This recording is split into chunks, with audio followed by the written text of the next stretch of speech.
On dit que le mariage, c'est pour la vie, mais parfois c'est aussi pour la mort. Dans une petite ville tranquille, un homme jeune, aimé de tous, a commencé à dépérir, mystérieusement. Jour après jour, son corps lâchait. Des douleurs insoutenables, des hallucinations effrayantes, une lente agonie qui n'avait aucune explication médicale. Les médecins cherchaient, mais rien n'avait de sens. Et pourtant, derrière son sourire fatigué, derrière les murs de sa maison, se cachait un secret. Plus les jours passaient, plus son entourage se demandait « Qu'est-ce qui le rongeait ainsi ? Était-ce une maladie rare, un mauvais sort, ou quelque chose de bien plus sinistre ?» Ce qui est certain, c'est que la vérité allait choquer tout le monde, car parfois le danger ne vient pas de l'extérieur, il dort dans votre propre lit. Préparez-vous, l'affaire Robert Curley va vous glacer le sang. Robert Curley a vu le jour en 1959 en Irlande. Plus tard, sa famille a traversé l'Atlantique pour s'installer à Wilkes-Barre, en Pennsylvanie, une ville marquée par la poussière noire du charbon, une communauté qui vivait au rythme des mines et des mains calleuses. Son père, homme de terrain et d'ambition, avait bâti sa propre entreprise de construction et n'avait pas hésité à embarquer son fils dans l'aventure dès son plus jeune âge. Sa mère, elle, tenait le foyer avec douceur, élevant les enfants tout en donnant de son temps à l'église locale. Robert, lui, a grandi au milieu de tout ça, dans un cadre simple, mais empli de chaleur et d'affection. Une enfance où le travail et la famille étaient sacrés. Et déjà, derrière ses grands yeux curieux, une passion s'est révélée. L'électrotechnique. Imaginez ce gamin à peine assez grand pour tenir un tournevis, qui s'amusait à démonter les appareils ménagers avant de les remonter, comme si c'était un jeu de construction. Sauf que ce jeu, parfois, frôlait la catastrophe. Un jour, à 10 ans à peine, il a voulu tester sa propre invention, une lampe bricolée avec des matériaux de fortune. Il l'a branchée, et la maison a failli partir en fumée. Une frayeur immense pour les parents, mais qui, avec le temps, est devenue cette petite anecdote familiale qu'on raconte en riant. Comme un signe, oui, un signe que ce garçon allait toujours chercher à toucher, à expérimenter, à flirter avec l'électricité, quitte à provoquer des étincelles un peu trop dangereuses. Ses parents, ils étaient fiers, très fiers de lui. Robert n'était pas seulement ce gamin bricoleur qui s'amusait avec les fils électriques. À l'école, il avait trouvé une autre scène pour exprimer sa passion, mais pas devant les projecteurs. Non. Lui, il préférait l'ombre, la régie, les coulisses. Il s'occupait des éclairages, des câbles, de tout ce qui faisait briller les autres. Et ça lui convenait parfaitement. Côté études, Robert ne décevait jamais. Ses résultats étaient solides, surtout en sciences, évidemment. Pas étonnant quand on savait déjà combien il aimait démonter, réparer, comprendre. Et comme si cela ne suffisait pas, il avait trouvé, très tôt, un petit job dans un atelier local de réparation d'appareils électroniques. Imaginez-le, adolescent, plongé dans des circuits imprimés pendant que d'autres jouaient au foot dans la rue. En 1977, diplôme de fin d'études secondaires en poche, il a franchi une nouvelle étape, le collège technique. Mais attention, pas question pour lui de se limiter au banc d'école. En parallèle, il enchaînait les jobs dans des ateliers, histoire d'apprendre encore plus vite. Théorie le jour, pratique le soir, un système parfait qui lui permettait de devenir petit à petit un véritable spécialiste. Et sans surprise, ses notes étaient excellentes. Tout indiquait qu'il avait trouvé sa voie. À la fin des années 80, Robert a enfin récolté le fruit de toutes ces années de travail acharné. Le gamin bricoleur était devenu un électricien diplômé, reconnu et surtout embauché dans une grande entreprise de construction de Wilkes-Barre. Là, il ne passait pas inaperçu. Son truc, c'était le détail, la précision, pendant que certains bâclaient lui peaufinaient. Résultat, ses supérieurs lui confiaient toujours les chantiers les plus complexes, ceux où une erreur ne pardonne pas. Et pourtant, malgré cette image d'homme sérieux, concentré, Robert avait parfois l'air distrait. Mais attention, cette distraction cachait en réalité un savoir-faire hors du commun. Au fil du temps, il était même devenu une sorte de mentor pour les nouveaux arrivés. Oui, le gars qu'on écoute, qu'on respecte, qu'on imite. Mais Robert ne comptait pas s'arrêter là. Son rêve ? Monter sa propre entreprise. Pas une petite société de dépannage local, non. Une structure spécialisée dans les projets les plus techniques, les plus ambitieux. Il en parlait souvent autour de lui, ses yeux brillants, convaincu qu'il allait dépasser les frontières de la Pennsylvanie et conquérir tout le pays. Pourtant, derrière ses ambitions professionnelles, une autre passion brûlait en lui, la famille. Ses proches occupaient une place immense dans sa vie, et parmi eux, il y avait Angela, sa petite sœur de 3 ans, sa cadette. Plus extravertie que lui, institutrice dévouée, elle le complétait à merveille. Tous deux partageaient un lien unique, et chaque dimanche, sans exception, ils perpétuaient le rituel sacré du dîner dans la maison familiale, une tradition à laquelle rien ni personne ne dérogeait, une fidélité absolue jusqu'au tout dernier jour. En 1989, Robert a croisé la route de Joanne, une rencontre presque banale au départ, une soirée avec ses collègues, un verre à la main, et puis elle, Joanne, une femme vive, rayonnante, pleine d'assurance, travaillant dans la finance. Et là, pas besoin de longues phrases, l'étincelle a jailli. Ils se sont trouvés, complémentaires. Sa rigueur à lui, parfois un peu trop obsessionnelle, se mariait à merveille avec le sens de l'organisation d'elle. Mais derrière le sourire de Joanne, il y avait une histoire, bien plus lourde. Elle avait déjà été mariée. Son premier époux était mort dans un accident de voiture terrifiant, un drame qui lui avait laissé une blessure profonde et une indemnisation colossale, $1,700,000. De cette union, elle avait eu une fille, une enfant que Robert a accueillie sans la moindre réserve, au point de vouloir l'adopter officiellement. Un an plus tard, en 1990, Robert et Joanne se sont dit « oui », et cette femme devenait plus qu'une épouse. Elle était son soutien, son moteur, celle qui l'encourageait dans son rêve de créer sa propre entreprise. Lui, en parallèle, continuait de donner sans compter. Bénévole, il posait des câbles gratuitement, installait des appareils électriques, réparait des petites choses chez des personnes âgées. Toujours ce cœur tendre, toujours ce besoin d'aider. Dans le sous-sol de leur maison, Robert a même aménagé un atelier, son royaume, l'endroit où ses idées prenaient forme, où il perfectionnait ses projets. Et à l'aube de l'année 1991, tout semblait parfait. Une vie simple, certes, mais belle, prometteuse, harmonieuse. À la fin de l'automne, Robert a commencé à ressentir d'étranges symptômes. Sans raison particulière, il souffrait de maux de tête, de nausées, d'une fatigue inhabituelle qu'il n'avait jamais connue auparavant. Tout cela survenait par vagues. Rien, a priori, ne pouvait expliquer une telle dégradation de son état.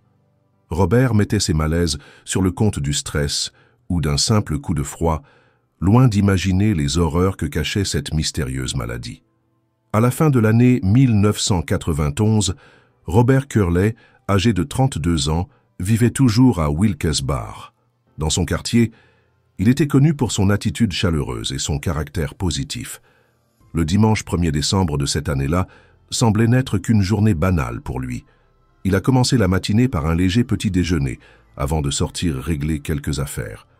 Dès les premières heures, Robert a éprouvé des difficultés. Des douleurs abdominales l'empêchaient de suivre ses projets. Mais il n'était pas du genre à remettre ses tâches au lendemain pour un simple malaise. Bravant la douleur, il s'est habillé et dès 8 heures, il a quitté la maison. Son objectif était de terminer ses principales courses avant de retrouver sa femme pour déjeuner ensemble dans un café local.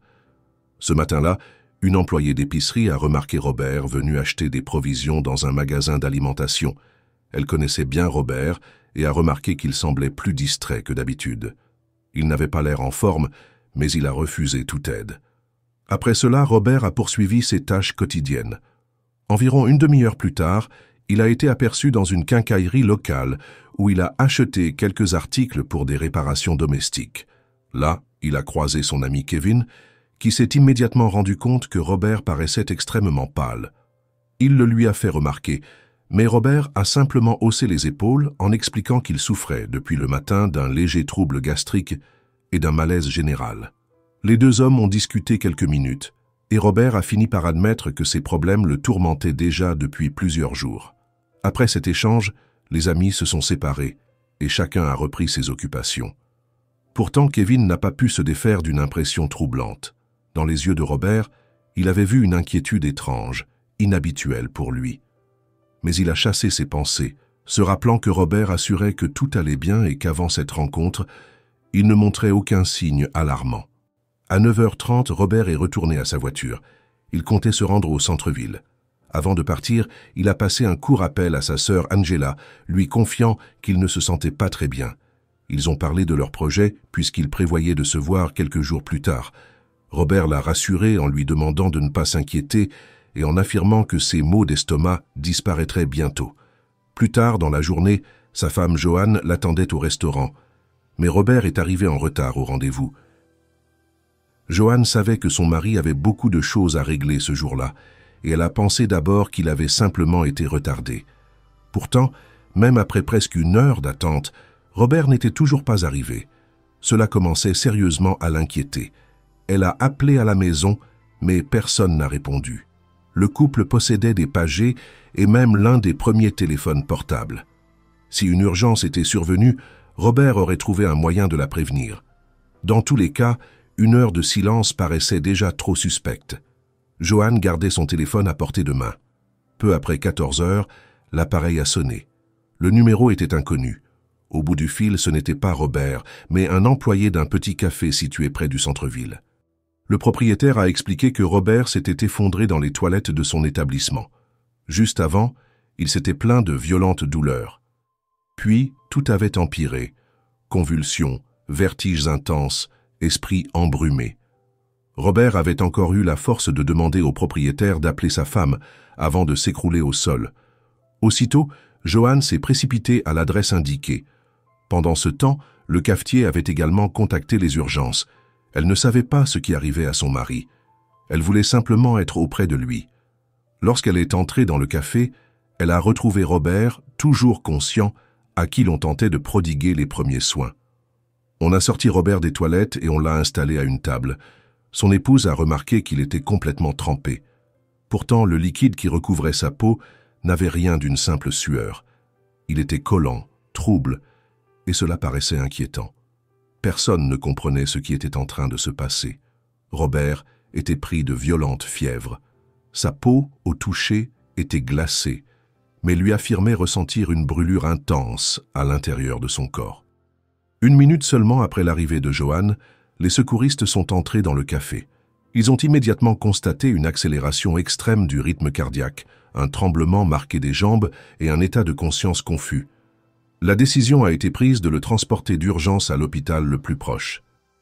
Dès le trajet, les soignants ont noté la détérioration fulgurante de son état. Robert a été placé sous perfusion, mais au cours des 12 heures qui ont suivi, sa situation n'a fait qu'empirer, malgré toutes les tentatives désespérées pour le stabiliser. Les médecins ont rapidement pensé à une intoxication, probablement causée par une substance toxique. Ils ont alors interrogé Joanne, présente à ses côtés. Elle a assuré qu'elle n'avait aucune idée de ce qui pouvait arriver à son mari. Selon elle, Robert était en parfaite santé. Il ne souffrait d'aucune maladie chronique, n'avait aucune dépendance et ne prenait même pas de médicaments. Cependant, Joanne a tout de même précisé qu'au cours des dernières semaines, son mari avait présenté des symptômes étranges, des malaises, des douleurs abdominales et une fatigue inexpliquée. Les médecins ont lancé une série d'analyses toxicologiques, mais il fallait du temps, et chaque minute comptait. Face à l'évolution fulgurante de l'état de Robert, une hypothèse glaçante prenait de plus en plus de place. Il avait peut-être ingéré un poison, ou était en contact avec une substance chimique hautement toxique. Pourtant, au départ, personne ne comprenait ce qui lui arrivait. Dans l'ambulance, les secouristes avaient envisagé une grave intoxication alimentaire, une réaction allergique rare ou même un choc anaphylactique. Rien ne collait vraiment, mais tout indiquait que quelque chose d'anormal et de dangereux rongeait son organisme. Pendant ce temps, Joanne, les larmes aux yeux, appelait frénétiquement tous les proches, ses parents, sa sœur Angela. Elle répétait encore et encore la même terrible nouvelle. Robert venait de s'effondrer et son état empirait d'heure en heure. Les premiers résultats sont tombés, et là, un frisson a parcouru l'équipe médicale. Robert présentait des signes d'empoisonnement par un métal lourd ou par un composé chimique utilisé dans l'industrie. Mais lequel? Impossible encore de le déterminer. Il fallait plus de tests, plus de certitudes. Ce même soir, l'un des médecins, convaincu qu'il ne s'agissait pas d'un simple accident, a alerté les autorités. « C'est un possible empoisonnement », a-t-il dit. Quelques heures plus tard, les détectives ont débarqué à l'hôpital. L'affaire a été officiellement ouverte le 2 décembre 1991. Mais les premières discussions avec le personnel médical n'ont guère apporté de réponse. Les experts attendaient encore des analyses plus poussées. Pour l'instant, impossible de déterminer la nature exacte du poison. Une seule chose était sûre, il fallait remonter à la source. Et le problème, c'est que le lieu du crime pouvait être partout. Toute la ville, littéralement. Les enquêteurs ont commencé par le café où Robert s'était effondré. Ils ont fouillé les cuisines, recherché d'éventuelles traces de produits chimiques, interrogé chaque employé. Tous ont coopéré, ouvrant les portes, fournissant les images de vidéosurveillance, et ces images ont parlé d'elles-mêmes. Robert était déjà entré dans l'établissement dans un état alarmant. Il ne cherchait pas à déjeuner, il cherchait de l'aide. Puis, en retraçant ses pas à travers les autres caméras de la ville, un détail glaçant est revenu encore et encore. Robert titubait, vacillait, se cognait contre les murs, laissait tomber ses courses. Ce n'était pas l'homme que tout le monde connaissait, souriant, solide, énergique. Non, ce matin-là, il ressemblait à une ombre, un homme en train de perdre pied. Sa sœur Angela a confirmé ce que les images montraient. Elle a expliqué aux enquêteurs que son frère l'avait appelé plus tôt ce jour-là, se plaignant de douleurs abdominales atroces. Et ce qui l'avait frappé, c'était sa voix, fatiguée, brisée, comme celle d'un homme vidé de toute énergie, alors que ce n'était que le matin d'un dimanche ordinaire. Robert n'arrêtait pas de répéter qu'il ne comprenait pas ce qui lui arrivait. « J'ai l'impression que tout brûle à l'intérieur », a-t-il confié, terrifié, aux témoins. D'après les employés du café, il avait franchi la porte vers 11h30. Sa pâleur était cadavérique, son corps ployé sous une douleur invisible. Directement, il s'était dirigé vers le propriétaire pour lui demander un simple verre d'eau. Sa voix était faible, éraillée. Il paraissait épuisé, torturé. Quelques minutes plus tard, Robert s'était assis à une table, incapable de trouver le moindre réconfort. Puis, à 12h15, il s'était levé pour se rendre aux toilettes. Quelques instants seulement après, un fracas retentissant avait secoué le couloir. Les employés, alarmés, avaient accouru et découvert une scène glaçante. Robert, écroulé sur le sol, son corps secoué de spasmes. Les policiers, en retraçant heure par heure la chronologie de cette matinée, ont reconstitué chaque détail.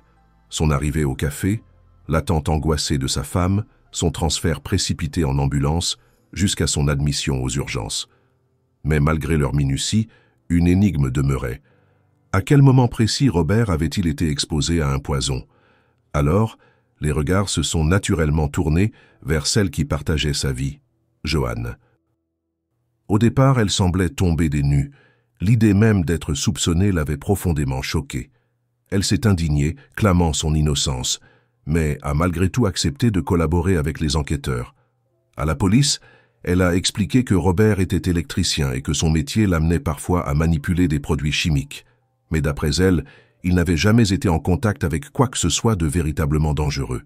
Dans leur maison, ajoutait-elle, il ne conservait aucun réactif, aucune substance toxique. Pas d'enfants, pas d'animaux. Aucune raison, selon elle, de s'exposer à de tels risques. Les enquêteurs n'avaient pas le choix. Ils ont repris pas à pas le parcours de Robert ce matin-là. Chaque magasin, chaque lieu fréquenté, les employés interrogés n'ont rien révélé d'anormal. Aucune trace de substance suspecte, aucun produit douteux dans ses achats. Tout paraissait normal, en apparence. Mais dès le lendemain, une révélation glaçante est tombée. Robert avait été empoisonné par une substance bien précise, un composé terriblement toxique, présent dans certains produits industriels et surtout dans des raticides. Un poison dont l'usage était strictement encadré depuis des décennies. En clair, impossible qu'il en ait été victime par hasard. Dès lors, l'enquête a basculé. L'hypothèse de l'accident s'est effondrée. Tout indiquait désormais un empoisonnement délibéré. Très vite, la presse locale s'est emparée de l'affaire. Les gros titres parlaient du mystérieux empoisonnement d'un électricien respecté, connu pour sa gentillesse et son professionnalisme. Les journalistes ont frappé aux portes de ses voisins, de ses proches, cherchant des bribes d'explications. Mais tous dressaient le même portrait, celui d'un homme aimable, travailleur, incapable de se faire des ennemis. Alors, qui pouvait vouloir sa mort? Les rumeurs se sont répandues comme une traînée de poudre. Certains avançaient que son rêve de créer sa propre entreprise avait éveillé des jalousies, que des concurrents l'avaient pris pour cible. La police, tout comme la famille Curley, suppliait la population de ne pas céder aux spéculations. Mais le mal était fait. L'affaire enflammait déjà les conversations. L'absence de progrès a conduit le shérif à faire appel au FBI. Les agents fédéraux avaient les moyens de tracer ce poison, de comprendre comment et où il avait été acquis. Mais la tâche s'annonçait complexe, car ce composé, bien qu'encadré, existait bel et bien dans certains poisons pour rongeurs et dans des réactifs techniques. Autrement dit, il pouvait être acheté sans éveiller de soupçons. Et une vérité effrayante s'est imposée. Pour atteindre un tel niveau d'empoisonnement, Robert n'avait pas été contaminé une seule fois, mais à répétition. Une intoxication lente, régulière, méthodique. Le geste d'une main proche, suffisamment intime pour approcher sa nourriture ou ses boissons, sans jamais éveiller la méfiance. Peu à peu, les enquêteurs en sont venus à une conclusion sombre. Le coupable appartenait sûrement à son cercle le plus intime. Mais aucune preuve solide ne permettait encore d'accuser qui que ce soit. Puis est arrivé le déclic. En fouillant l'environnement professionnel de Robert, les détectives ont découvert quelque chose de crucial. Des traces du poison, sur son lieu de travail. Lorsque les experts en criminalistique ont fouillé les affaires de Robert, leur découverte a glacé tout le monde. Un petit conteneur métallique, soigneusement rangé dans sa caisse à outils. À l'intérieur, des traces nettes du poison mortel. Une question s'est immédiatement imposée. Pourquoi un électricien chevronné, respecté, reconnu pour son sérieux, aurait-il gardé sur lui un produit aussi dangereux? Était-il possible qu'il transporte volontairement ce poison, ou bien ce récipient avait-il été piégé, volontairement contaminé et discrètement glissé dans ses affaires? Les regards se sont alors tournés vers son entourage professionnel, et c'est là qu'un témoignage a semé le doute.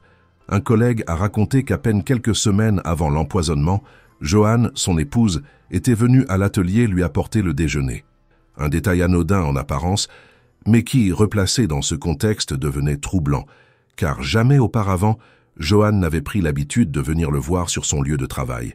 Une seule visite, juste avant que tout ne bascule. Il n'en fallait pas plus pour qu'elle devienne la principale suspecte, mais encore fallait-il établir un lien concret entre cette femme élégante, souriante, et la substance toxique qui détruisait lentement son mari. Les enquêteurs ont donc fouillé ses moindres gestes. Ils ont épluché les fournisseurs locaux, réactifs chimiques, raticides, produits industriels. Au départ, aucune trace directe ne la reliait à l'achat du poison.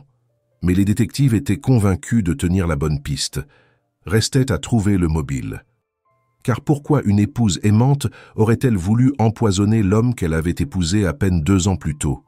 En creusant sa vie privée, la vérité a commencé à apparaître. 6 mois avant le drame, Joanne avait souscrit une assurance vie au nom de Robert, montant 300 000 $, et elle en était l'unique bénéficiaire. Pire encore, les relevés de sa carte bancaire ont révélé qu'elle avait acheté dans un comté voisin des produits chimiques environ 1 mois avant l'effondrement de Robert. Des produits de nettoyage industriel, susceptibles de contenir exactement le poison recherché.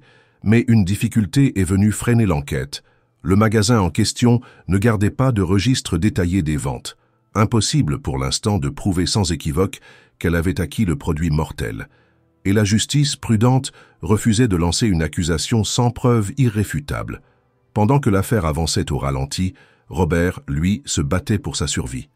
Son corps trahissait l'ampleur du poison. Ses cheveux commençaient à tomber, signe typique d'une intoxication massive aux métaux lourds. Ses crises neurologiques revenaient par vagues, implacables. Les médecins tentaient de calmer ses souffrances avec des doses colossales de médicaments, mais le répit était toujours de courte durée. Parfois, il reprenait connaissance, juste assez longtemps pour murmurer quelques mots. Et dans ces instants d'extrême faiblesse, ses phrases revenaient toujours vers elle, sa femme, Joanne, à qui il demandait de transmettre son amour, sans savoir que, dans l'ombre, c'était elle qui devenait le centre de toutes les suspicions. Les enquêteurs n'avaient pas encore pu interroger directement Robert. Ces instants de lucidité étaient trop brefs, trop confus. Et pendant ce temps, l'attention publique se tournait de plus en plus vers Joanne. Elle multipliait les interviews, jurant son amour, affichant son rôle d'épouse éplorée.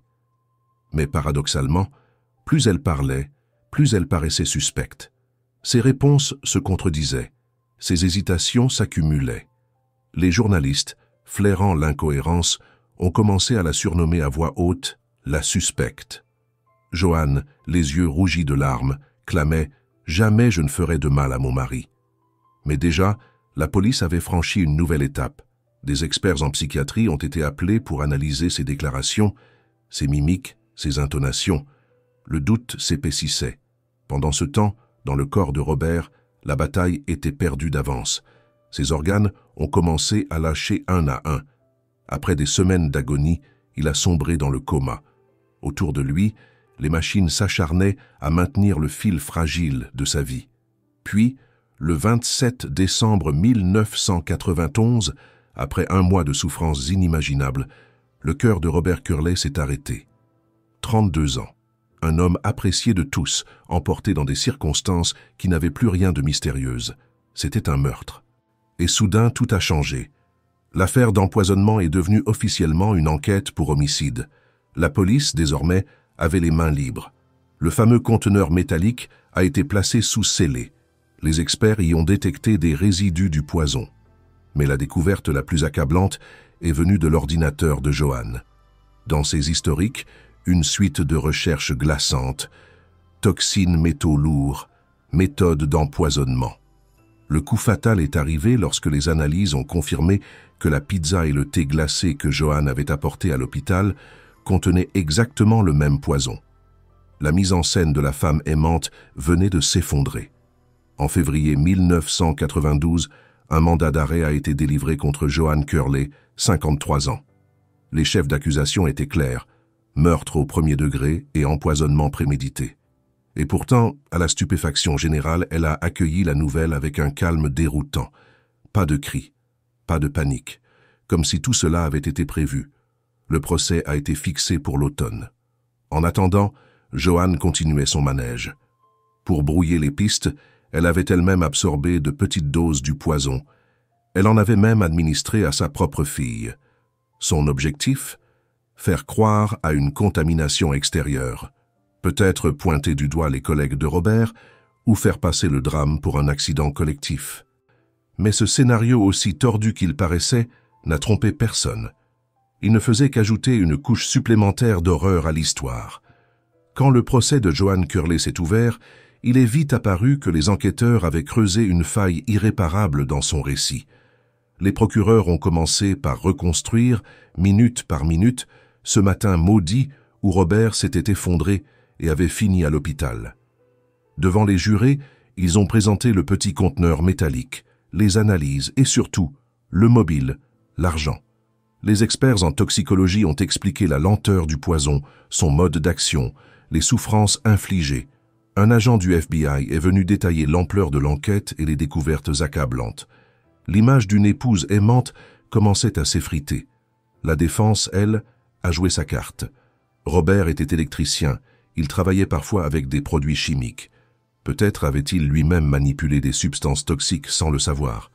Et quant aux recherches sur l'ordinateur de Joanne, l'avocat a plaidé qu'elles étaient le geste d'une femme dévouée, cherchant désespérément des solutions pour sauver son mari malade. Mais une parole a tout changé. Une collègue de Robert est venue témoigner. Elle a raconté ce moment étrange où Joanne, quelques semaines avant le drame, avait apporté le fameux conteneur sur le lieu de travail. Puis la pièce maîtresse est tombée, le témoignage du gérant d'un magasin de produits chimiques. Il a reconnu Joanne. Oui, elle était venue acheter un détergent industriel susceptible de contenir le poison mortel. Il a admis ne pas avoir enregistré correctement la vente, mais sa mémoire ne laissait aucun doute. Quand Joanne a pris la parole pour sa propre défense, tout s'est effondré. Interrogée sur la souscription d'une assurance-vie de 300 000 $, faite 6 mois avant la mort de Robert, elle n'a pas su répondre. Pas de justification, pas de cohérence. Et le mobile est devenu limpide. Empocher l'argent de l'assurance, s'ajoutant à la compensation d'1 700 000 $ qu'elle avait déjà touché après la mort de son premier mari. Tout au long du procès, Joanne a gardé son calme, répétant inlassablement son innocence. mais l'image publique était déjà brisée. En 1997, sur les conseils de son avocat, elle a finalement accepté un accord avec la justice. Pour éviter la peine capitale, elle a plaidé coupable d'homicide au 3e degré. La sentence, 20 ans de prison, avec possibilité de libération conditionnelle au bout de 10.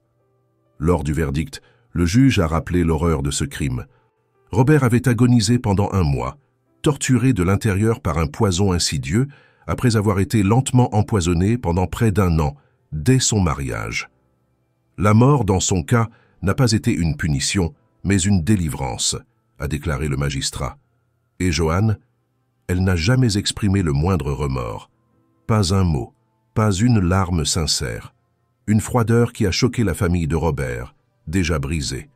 Le verdict, aussi lourd soit-il, a été vécu comme une peine trop douce par les proches, mais il a offert un début de soulagement. Chacun a dû apprendre à vivre avec ce vide. Angela, la sœur de Robert, a trouvé une raison de continuer.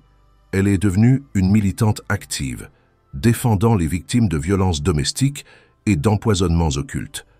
Elle s'est engagée auprès d'associations locales, travaillant à sensibiliser la population et à protéger ceux qui, comme son frère, n'ont pas su voir venir le danger qui rôdait dans leur propre foyer. La mort de Robert Curley n'a pas seulement marqué sa famille. Tout un quartier, toute une communauté a été secouée, à tel point que le collège technique où il avait étudié a décidé d'honorer sa mémoire. Chaque année, une bourse portant son nom est attribuée aux meilleurs étudiants en électrotechnique.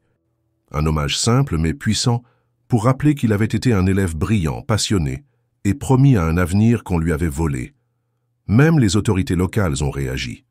Le conseil municipal a examiné la possibilité de durcir les règles de vente de produits chimiques dangereux, y compris ceux pouvant contenir la substance qui avait tué Robert. Plus de contrôle, plus de traçabilité, plus de responsabilité. L'affaire avait mis en lumière un problème. Il était trop facile de se procurer la mort, légalement. Quant à Joanne, son chemin derrière les barreaux a été long. À plusieurs reprises, elle a sollicité une libération conditionnelle. À chaque fois, la réponse a été la même, refusée. Car une chose était restée constante, elle n'avait jamais exprimé le moindre remords. Pas un mot pour Robert, pas une excuse pour sa famille, rien. Et pourtant, en décembre 2016, Joanne Curley a quitté la prison. Âgée de 53 ans, elle avait purgé la totalité de sa peine de 20 ans. Sa libération a provoqué une onde de colère et d'inquiétude. Comment une femme capable d'un empoisonnement aussi méthodique, aussi cruel, pouvait-elle désormais circuler librement dans les rues? Officiellement, son dossier est clos. Officieusement, son ombre plane encore. Selon certaines rumeurs, elle vivrait aujourd'hui dans le comté de Luzerne, en Pennsylvanie, avec des membres de sa famille. Mais au fond, plus personne ne sait vraiment qui elle est, ni ce qu'elle est devenue. Une chose, en revanche, reste certaine. Robert Curley, lui, n'a jamais cessé d'être présent. Dans les mémoires, dans les programmes scolaires, dans le combat de sa sœur Angela pour défendre les victimes. Et dans cette leçon tragique que son histoire a laissée, parfois le danger ne vient pas de l'extérieur, il dort dans votre propre maison. Dites-moi en commentaire ce que vous en pensez, et n'oubliez pas de vous abonner car la prochaine histoire que je vais vous raconter prouvera encore une fois que la frontière entre le courage et le danger mortel est parfois très mince.